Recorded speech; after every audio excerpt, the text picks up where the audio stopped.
Nexus, une brève histoire des réseaux d'information, de l'âge de pierre à l'intelligence artificielle, de Yuval Noah Harari, lu par Philippe Sollier.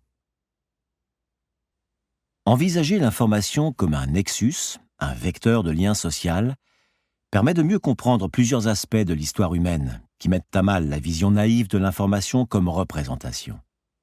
Cela explique le succès à travers les siècles non seulement de l'astrologie, mais de choses bien plus importantes comme la Bible. Si certains dénigrent l'astrologie en la présentant comme un aspect aussi mineur que pittoresque de l'histoire de l'humanité, nul ne peut nier le rôle central qu'y a joué la Bible. Si la principale fonction de l'information était de représenter fidèlement la réalité, il serait difficile d'expliquer comment la Bible a pu devenir l'un des textes les plus influents de l'histoire. La Bible multiplie les erreurs flagrantes dans sa description des affaires humaines et des processus naturels. Le livre de la Genèse affirme ainsi que tous les groupes humains, y compris par exemple les peuples San du désert du Kalahari et les aborigènes d'Australie, descendent d'une même famille qui aurait vécu au Moyen-Orient il y a environ 4000 ans. À en croire la Genèse, après le déluge, tous les descendants de Noé auraient vécu ensemble en Mésopotamie. Mais, suite à la destruction de la tour de Babel, ils se seraient éparpillés aux 4 coins de la terre pour devenir les ancêtres de tous les humains d'aujourd'hui. Or, les ancêtres des peuples San ont en réalité vécu sur le continent africain pendant des centaines de milliers d'années sans jamais le quitter. Et les ancêtres des aborigènes ont colonisé l'Australie il y a plus de 50 000 ans. Des preuves à la fois génétiques et archéologiques écarte l'hypothèse selon laquelle les anciennes populations d'Afrique du Sud et d'Australie auraient été totalement anéanties il y a environ 4000 ans par une gigantesque inondation et que ces régions auraient ensuite été repeuplées par des immigrés venus du Moyen-Orient.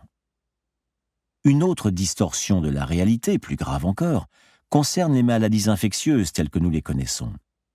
La Bible décrit systématiquement les épidémies comme des châtiments divins pour les péchés des hommes et soutient qu'elles peuvent être contenues ou prévenues par des prières et des rituels religieux.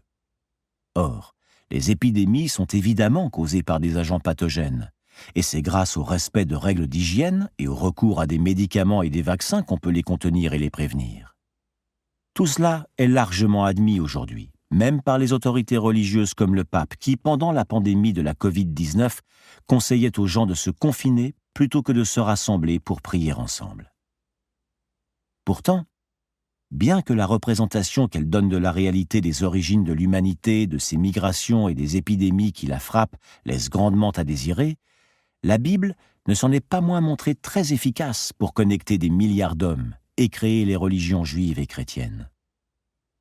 De la même manière que l'ADN enclenche des processus chimiques qui relient entre elles des milliards de cellules pour former des réseaux organiques, la Bible a enclenché des processus sociaux qui ont relié entre eux des milliards d'êtres humains pour former des réseaux religieux.